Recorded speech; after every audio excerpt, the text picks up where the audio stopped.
Air quality is, where is this? Okay, air quality is something that is important to everyone. We all share this air and we can all help improve it, or we can cause air quality to be worse. So this is understanding where these air pollutants originate from. And so these are the air pollutants that are monitored in the US, and they're not monitored all over the world. So this we'll see though is important that we have the monitoring here in the US, and this is what's linked to those colors, if it's a yellow day or a green day or a red day.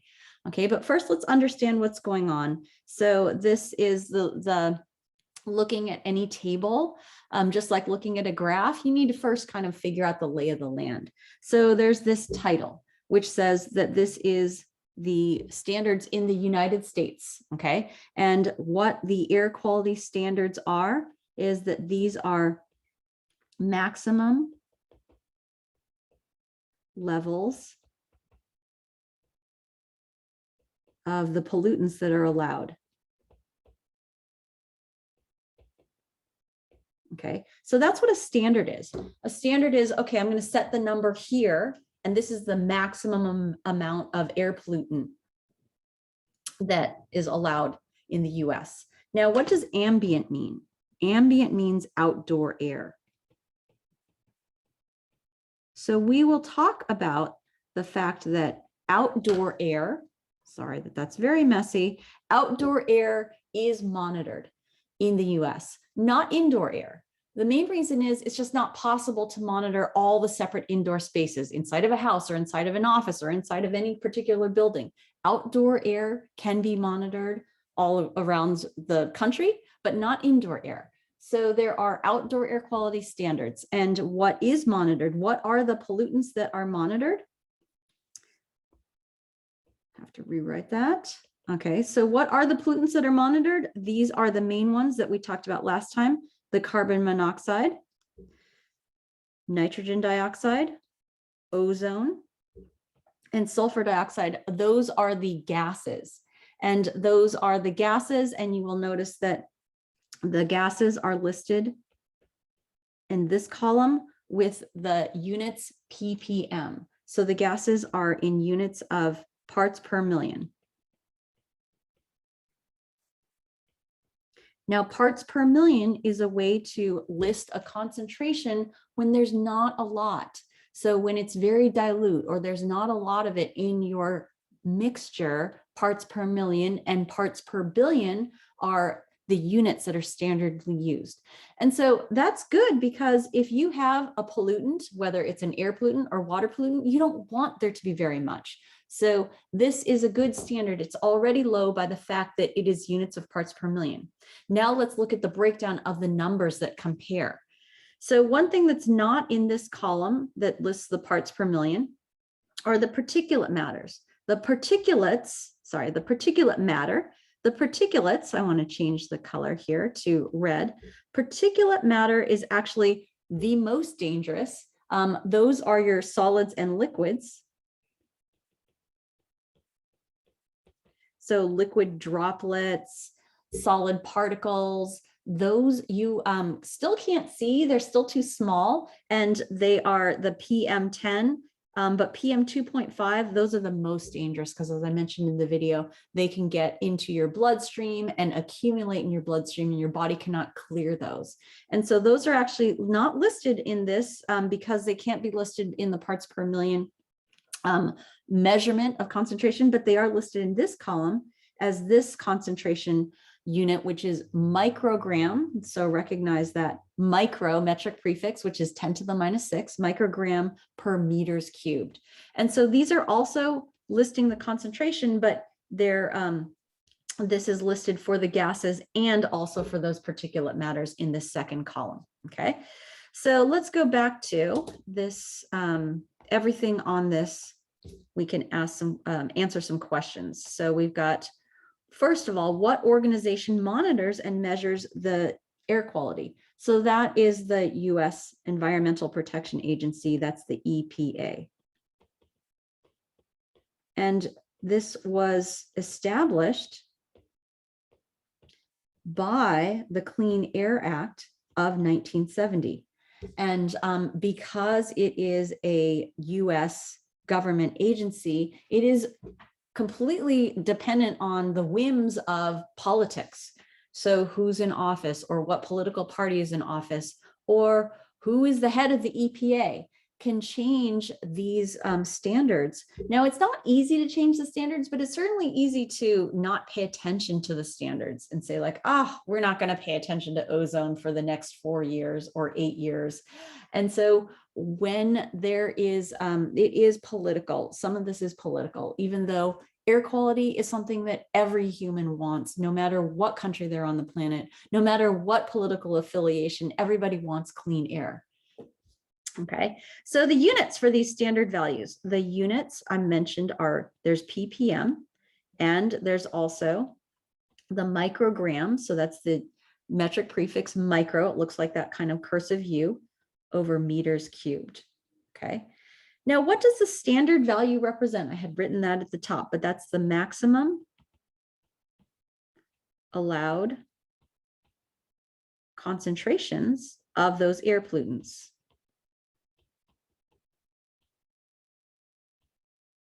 Okay, and so we'll see there are also water pollutants that are monitored by the US EPA, but these are the air pollutants. And let's understand what that means when you have a maximum amount that's the standard. Well, if it's a huge number, it means that there's a lot of pollutant allowed. If it's a very small number, that means there's not a lot allowed. And when there's a very small number, it means that that is probably a more toxic pollutant. If it's a high number and there's more allowed, it means that, you can be exposed to more. Okay, so that's the general way to look at this. The lower values means that these are more toxic. Why is that? Because the low value means that there's less allowed. Okay, whereas if you have a high value, that means the high value is a less toxic pollutant. That's because there is more allowed. Okay, and so that's toxicity to humans, but also other living things. We all need clean air. So now the pollutants that are gases, those are the ones that are in blue, the carbon monoxide, nitrogen dioxide, ozone, and sulfur dioxide. So I'm going to write these chemical formulas: carbon monoxide, sulfur dioxide, SO2, nitrogen dioxide, and ozone, which is O3. Okay, so those are the chemical formulas for those that we had reviewed last time. But there are also, these are not gases, there are particulates, and these are the solids and liquids, but they are too small to be seen, not solids and liquids that we can actually see. So what this designation, PM sub 2.5 versus PM sub 10, is that PM 2.5 is 2.5 micrometers in diameter. PM 10, which is 10 micrometers in diameter. Now, which of those do you think is worse? The smaller diameter or the larger diameter? Well, as I mentioned, this is small and can get into your bloodstream. The smaller it is, the more likely it is to get into your bloodstream. So this one is more toxic, the PM 2.5. And you can see this when we look at the columns. So comparing all these numbers in column number 1, if the highest number, the high number values are less toxic, I'll go over this in red again. The high number values are less toxic and the low number values are more toxic. When asked this question, which do you think, looking at column number 1, which are the standard values in parts per million, which is the most toxic? So we need the lowest number value to be the most toxic. So which is the lowest number? Well, let's see. 35 and 9, those are the highest numbers. So actually, though many people think, oh, carbon monoxide, that one kills you. It can, but as an air pollutant, it is in such low concentrations, it's not going to do anything to you as an air pollutant. When you intentionally expose yourself to carbon monoxide, yes, now we're not talking about an air pollutant anymore. Okay. But so those are the low numbers that are here. The lowest numbers are, switching to a different color. Let's go back to blue. This is 0.053. This is the absolute lowest number, is 0.53. Okay, and this is the annual average of nitrogen dioxide. Now it's very, very close to this number, 0.070, which is an 8-hour average of ozone. So I'm going to write both of those down. I'm going to go back to here. The low numbers being more toxic. So the low numbers, the low values are sulfur dioxide, which is 53. Annual average, ppm, annual average. And this compares to ozone, O3, which is 0.070, 8-hour average. Now, both of those are very close. The lower the number, the more toxic. And so you could say, well, sulfur dioxide is the most toxic because it's the lowest number. But you could also say, because of the fact that this is monitored over a whole year, this is how much you can be exposed to. Compared to in 8 hours, in an 8-hour window, this is how much you can be exposed to. Let me add the units.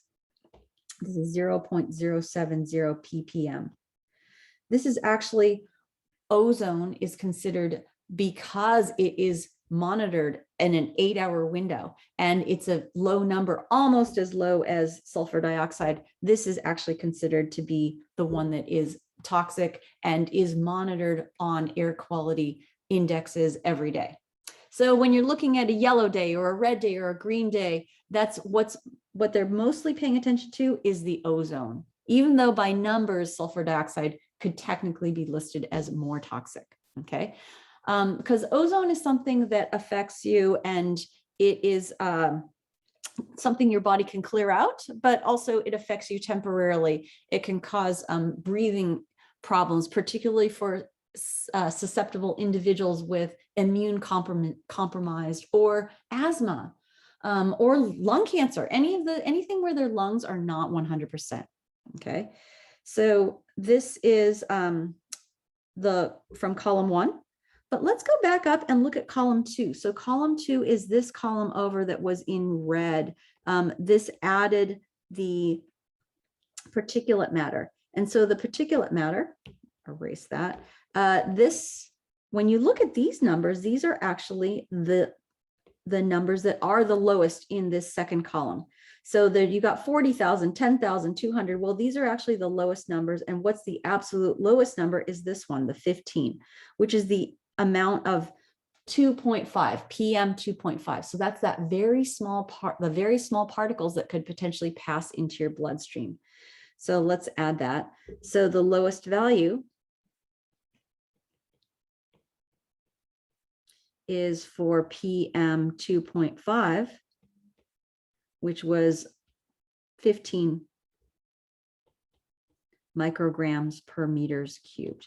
And so that is actually the most toxic considered when monitoring air quality on a day-to-day basis. Now, particulate matter is not common. It is, as I mentioned last time, when it comes into play when there's been a wildfire or when there's dust. It is usually the fires, though, that cause those really bad, the purple days, the maroon days, the red days. Okay. But we know for sure, though, the pollutant that is least toxic is the highest number value, and that's the carbon monoxide. And I mentioned that that's the highest number values. And whether you're looking at it as a 1-hour average or an 8-hour average or the concentration in microgram per meter cube, that's the highest number in both those columns.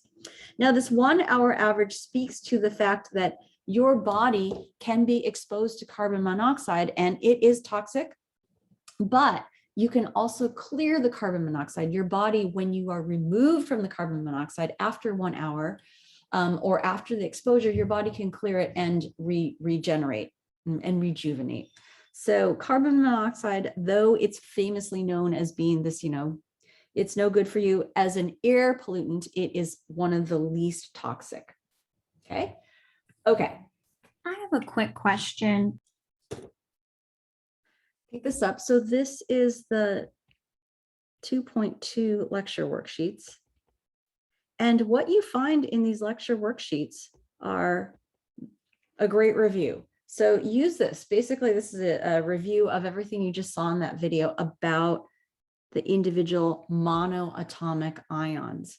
And so those are family 5A, 6A, 7A, and 8A are your anions. That's your negative charge, okay? And those are the nonmetals to the right of the stair-step line. And then on the left of the stair-step line, and this is a lot of the periodic table is to the left of the stair-step line. Those are your metals. And so those metals are cations. Those are positive charge.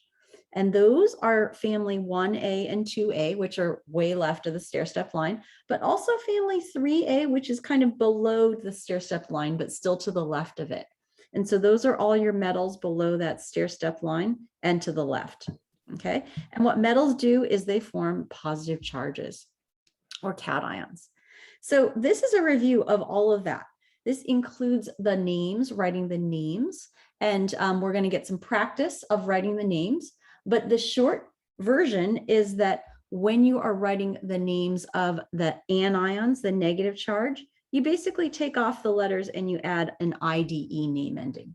So you notice all of these that are in 5A, 6A, 7A, these have the IDE, nitride, phosphide, oxide, sulfide, instead of being nitrogen, phosphorus, oxygen, and sulfur.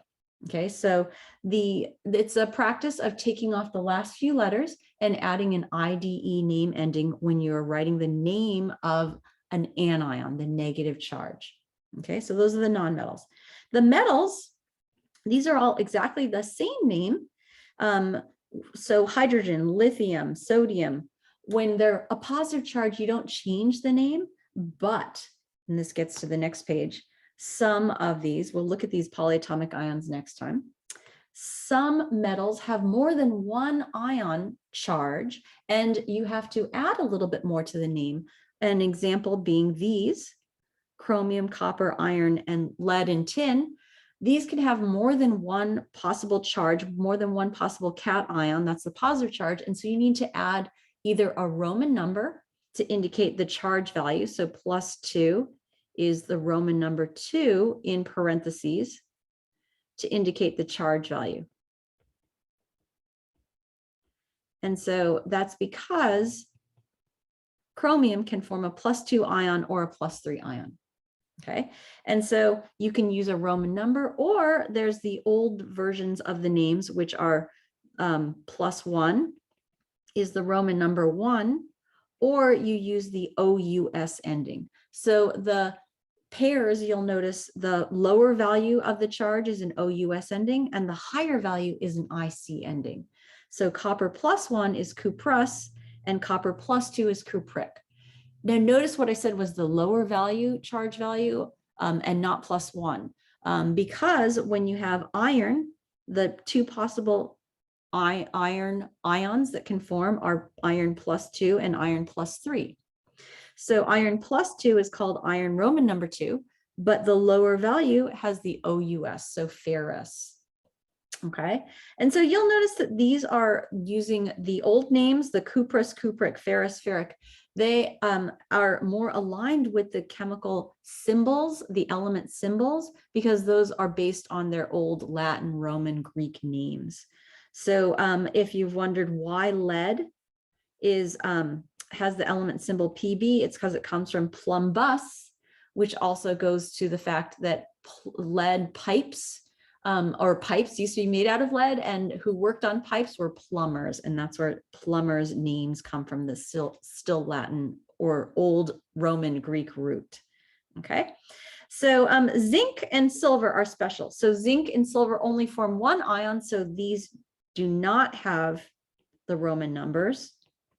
It's only, you only need the Roman number if there's more than one possible ion. So it's just these 5 for Chem 9, and zinc would never be written zinc with a Roman number 2.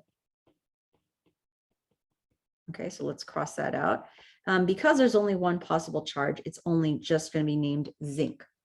Silver also has one possible charge, and it's just going to be named silver. Okay, so this is a review here of the ions that you have. The metals that can are the positive charge. Those are the cations, and those are coming from families 1A, 2A, and 3A.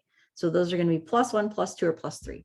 So basically, you need to find where your element is on the periodic table to figure out what the charge value is. Okay, if it's in families 5A, 6A, or 7A, those are going to be the negative side, and they're not -5, -6, -7. They are -3, -2, and -1. Okay, so that's those family numbers. When you identify where your element is on the periodic table, then you can figure out what the charge is going to be. Okay, so that's those. The nonmetals form those negative charges, -3, -2, and -1. Okay, and then adding the names, the metals have just the element name unless you have the Roman number that's needed. And the nonmetals are when you change the ending, take off some letters and add IDE. So let's take a look at this. So you need a periodic table. So I'm actually going to grab my periodic table. Okay. And I'm going to I have my periodic table, and you have that atom, the element symbol K. So you got to find where is K on the periodic table. And it is in family 1A. So that's in family 1A over on the left. Okay, so that's the element name is potassium, but you just have to find that K. And so when you find that element on the periodic table, you look for the element, the family number, and then that 1A will lead you to what the charge value is. So family 1 forms +1. And so that means the ion with the charge, writing it, will be K with a plus, or you could write it K +1 or K1+. Okay, but you'll see most commonly I just write the plus without the 1. When it is the positive charge, when it's a cation, the name of the ion is just the name of the element. Okay, so that's potassium. Okay, so this is S, is the next element symbol. So you want to find it on the periodic table. Where is S? Locate it, and then find that family number at the top of the column. So at the top of the column for S, you find that it's in family 6A. It's over towards the right. Okay, so family 6A, those are the ones that are the nonmetals, and family 6A forms the -2 ion. Okay, so what you're going to write is the element symbol S with the 2- or -2. Okay, now this is not just negative, because you can take the 1 away, but not the 2. Okay, so this is 2- or -2. And the name of this is, you have the name of the element, taking off the last few letters and adding IDE. So it's not called sulfur, it's called sulfide. Okay, we'll get some more practice of writing those element names, taking off those last letters in our next session. Okay, so this is Li. So Li is the element symbol for lithium, which you will find in family 1A. So that's the column all the way over to the left. And so family 1A forms +1 ions. So you want to write Li, and the most common version I write is just plus. And the name of that is called lithium.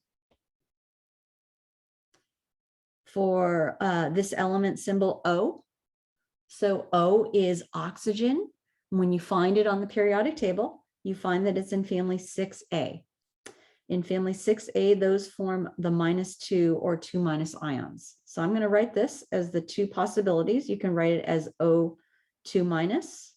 That's the more common, or you can write it as O-2. And the name of this is no longer called oxygen. Now that it's an ion, it's called the oxide ion. So the last few letters are taken off, and there's an IDE name ending when it is a negative charge and ion. This is, the next one is Na, the element symbol Na you want to find on your periodic table. And when you find it, it's in family 1A.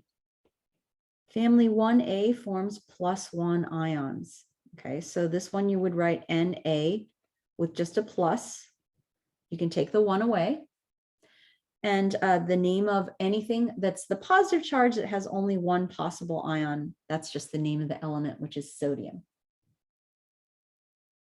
And then this last one is F, which is the element symbol that you will find in family 7A. So that's all the way over, almost all the way over to the right. That's F, fluorine. Family 7A, these form -1 ions. And so you would write this as F with just a minus. Okay, so when you have the negative anions, that is the name ending IDE, is replacing some of those last few letters. So instead of fluorine, it's called fluoride when you have the ion. Okay, so now I did mention that we're going to go over this. We're going to review more of this next lecture. And we also have a bonus nomenclature. So writing chemical names and writing chemical formulas and writing ions session towards the end of in about 2 weeks.